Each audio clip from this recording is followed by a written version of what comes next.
Assalamu alaikum, I'm Aisha and you're watching Samaa News. Here are today's headlines. Israel and Iran trade attacks as the Middle East war entered a second week, while Tehran made an unusual apology to neighbouring states for its actions, apparently seeking to calm regional anger at Iranian strikes on Gulf civilian targets. Iranian President Masoud Pezeshkian personally apologised to neighbouring countries that were affected by Iran's actions, urging them not to join U.S. Israeli attacks on Iran. He dismissed President Donald Trump's demand for the Islamic Republic's unconditional surrender as a dream, but said its temporary leadership council had agreed to suspend attacks on nearby states unless strikes on Iran originated from their territory. U.S. President Donald Trump has said that Iran will be hit very hard today and that he was considering widening the areas and groups of people being targeted without providing details. Trump said in a post on Truth Social that today Iran will be hit very hard, under serious consideration for complete destruction and certain death. Because of Iran's bad behaviour, are areas and groups of people that were not considered for targeting up until this moment in time. He also noted that Iran had apologised to its neighbours for its strikes against them, which he cast as a surrender.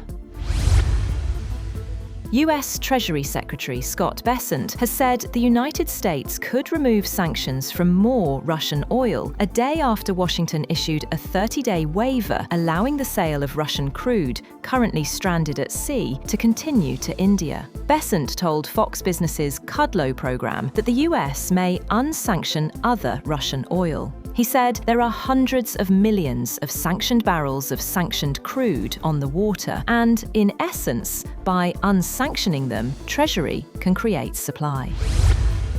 The war in Iran has entered its second week amid intensifying violence and uncertainty, while Israel expanded attacks into Lebanon, displacing hundreds of thousands. The conflict has spread beyond Iran's borders. Israel has targeted both Iranian and Lebanese sites, including Hezbollah positions in Beirut, prompting an unprecedented evacuation of the city's southern suburbs. Explosions were reported across Israel as defences intercepted Iranian missiles and drones. The UAE, Kuwait, Qatar, Bahrain, and Saudi Arabia also faced fresh attacks. Iran retaliated with strikes on Israel and Gulf states hosting US military installations.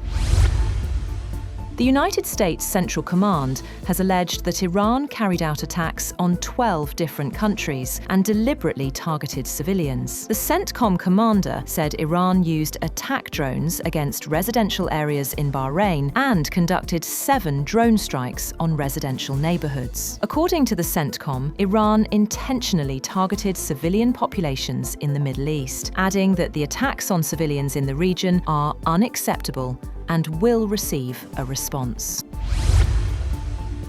US President Donald Trump has made it clear that there will be no deal with Iran except unconditional surrender. In a social media post a week after launching the war alongside Israel, Trump said, "Once Iran accepts defeat and a great and acceptable new leader is chosen, the United States and its allies would help rebuild Iran's economy."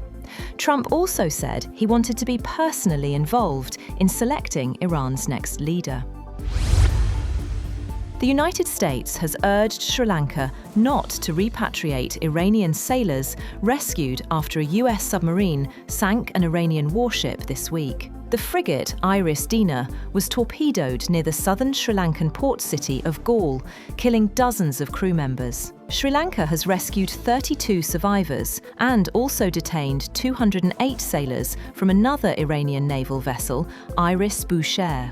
According to a US diplomatic cable, Washington has asked Anura Kumara Dissanayaka's government not to repatriate the sailors to Iran. That's all for now. For more updates, visit www.samaa.tv. Thank you for watching Samaa News.